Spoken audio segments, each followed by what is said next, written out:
السلام علیکم ورحمۃ اللہ۔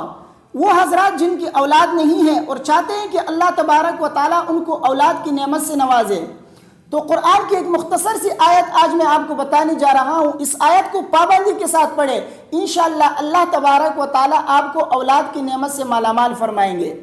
اس وظیفے کو کس طریقے سے پڑھنا ہے، کتنے تعداد میں پڑھنا ہے، میں مکمل طریقہ آپ کو بتاتا ہوں۔ ویڈیو کو غور سے سنیے اور آخر تک دیکھیے، اور ہاں، اپنے دوستوں کے ساتھ اس ویڈیو کو لازمی شیئر کیجیے تاکہ دوسروں کو بھی اس سے فائدہ حاصل ہو۔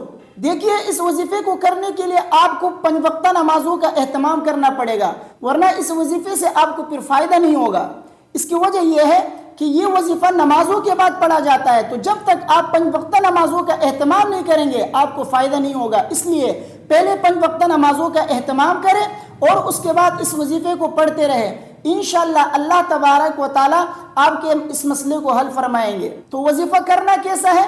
وظیفہ اس طرح کرنا ہے کہ قرآن کی اس آیت کو سنیے، اسکرین پر آپ کے سامنے شو ہو رہا ہوگا۔ رب لا تذرنی فردا وانت خیر الوارثین، ربی لا تذرنی فردا وانت خیر الوارثین۔ اس آیت کو 11 مرتبہ ہر فرض نماز کے بعد آپ کو روزانہ پڑھنا ہے۔ روزانہ ہر فرض نماز کے بعد 11 مرتبہ اس چھوٹی سی آیت کو آپ کو روزانہ پڑھنا ہے۔ انشاءاللہ مہینہ 2 مہینے نہیں گزرے ہوں گے کہ اللہ تبارک و تعالیٰ آپ کو اولاد کی خوشخبری عطا فرمائیں گے۔ یہ بہترین اور مجرب دعا ہے، اس لیے اس دعا کو ہر فرض نماز کے بعد 11 مرتبہ آپ ضرور پڑھا کریں، اور ہاں، ساتھ میں استغفار بھی پڑھا کریں، کیونکہ قرآن میں اللہ تبارک و تعالیٰ نے کیا فرمایا؟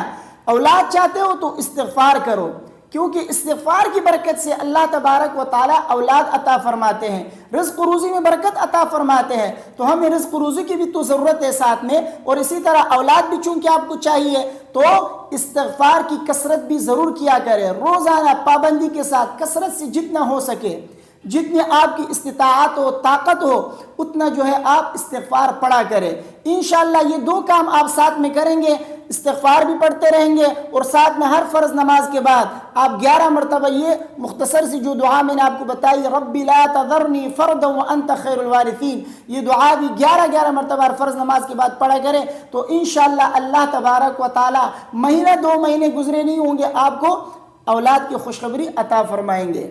اور اگر صدقہ بھی ساتھ دیا کریں تو یہ تو نور علی نور ہے، تھوڑا اگر اللہ نے آپ کو جو ہے وسعت دی ہے، مال و دولت دیا ہے، تو تھوڑا صدقہ بھی ساتھ میں کیا کرے۔ تو یہ 3 کام کریں، صدقہ دیا کریں، استغفار کی کثرت کریں، اور ہر فرض نماز کے بعد 11 مرتبہ رب لا تذرنی فردا وانت خیر الوارثین اس دعا کو جو ہے پڑھا کرے۔ انشاءاللہ اللہ تبارک و تعالیٰ آپ کو اولاد کی خوشخبری عطا فرمائیں گے۔ مجھے امید ہے میری باتیں آپ کی سمجھ میں آ گئی ہوں گی۔ ویڈیو کو اپنے دوستوں کے ساتھ لازمی شیئر کیجیے، مجھے اپنے دعاؤں میں یاد رکھیے۔ السلام علیکم ورحمۃ اللہ۔